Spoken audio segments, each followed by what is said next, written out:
네, 사고 전에 기왕증을 갖고 있던 피의자가 교통사고로 이제 중상해를 입었을 때, 자, 이런 경우에 이제 간병비 청구를 어떻게 해야 될지, 유의할 점은 뭐가 있는지에 대해서 한번 다뤄보겠습니다. 사고 전에 이미 지병을 갖고 있던 분들, 특히 이제 그 아스피린 계통의 와파린 같은 약을 복용하고 있을 때, 교통사고로 특히 뇌 쪽에 손상을 입었을 때 피해 보상에 있어서 상당히 중요한 문제가 발생할 수 있습니다.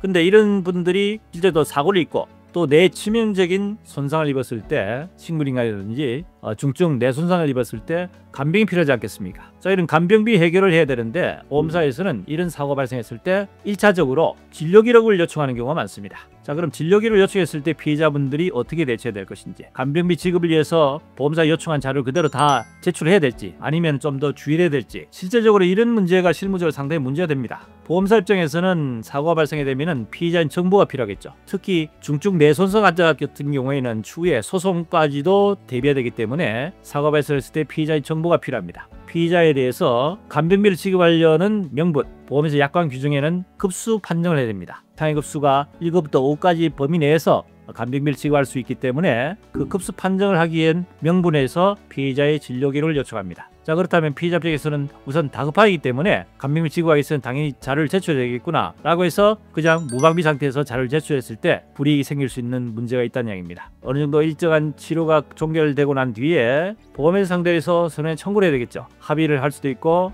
또는 소송을 통할 수 있습니다. 자, 이때 피의자에 대한 기왕증에 대한 기여도가 문제가 됩니다. 사고 전에 이미 본인이 갖고 있던 지병이 있는 경우에는 그 지병에 대한 부분에 대해서 기왕증 기여도를 감안하도록 되어 있습니다. 이것이 왜 중요하냐면은 우리가 일반적으로 피해자 과실인 경우에는 과실만큼에 대한 부분은 모든 피해 보상, 치료비를 포함해서 모든 손해에도 다 과실만 공제가 되지 않습니다. 기왕증에 대한 기여도도 마찬가지입니다. 기여도가 예를 들어 10%다, 20%다 하면은 그 기여도만큼에 대한 부분에 대해서 손해배상이 공제가 됩니다. 그럼 상당히 중요하죠. 근데 이런 부분을 처음에 진료 기록을 제출하게 되면 보험회사는 자체적으로 우리가 자문을 거쳐서 그 자문 결과에 대한 자료를 가지고 후에 피해자한테 이러이러한 기왕증 기여자 부분을 적용해야 되기 때문에 피해 보상에 대한 부분은 당연히 손해감사도 이렇게 제시를 할 수밖에 없고 소송 시에는 이렇게 다툴 수밖에 없습니다라고 이야기했을 때 피해자 입장에서 처음에는 아무런 우려를 전혀 생각하지 않고 제출한 자료가 보험회사한테 유리하게 피해자한테 불이익하는 자료로 문제가 생길 수 있기 때문에 특히 기왕증 있는 피해자분들은 주의하셔야 됩니다. 자, 그렇다면은 이 간병비 문제를 어떻게 해결할 것인지에 대한 부분이 고민이 되지 않겠습니까? 굳이 만약에 보험회사에서 이런 진료기 제출 요청한다면은 보험회사 요청하는 것은 급수 판정에 대한 부분이기 때문에 급수 판정에 필요한 단순한 그 기본적인 자료만 제출하면 됩니다.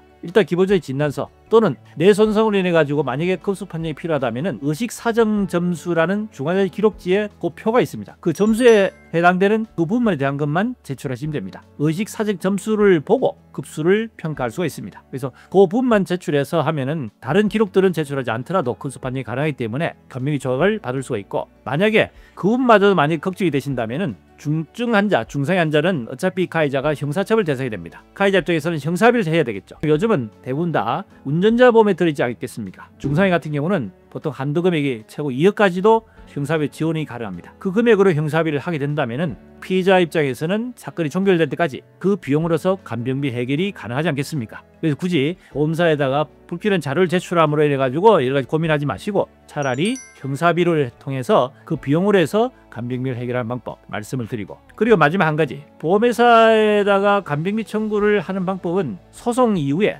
금전지급 가처분 신청이라는 제도가 있습니다. 내가 입은 손해에 대해서 간병비를 포함한 모든 피해 보상에 대해서 일부를 법원을 통해서 보험회사에다가 가지급 신청하는 제도가 있습니다. 이거는 소장 접수 이후에 가능하기 때문에 추후에라도 혹시나 그런 가지급 또는 간병비의 비용이 필요하다면 법원 통해서 다시 신청할 수 있는 제도가 있다는 거 마지막으로 참고 말씀드립니다. 네, 도움이 됐으면 구독, 좋아요, 알림 설정 부탁드립니다.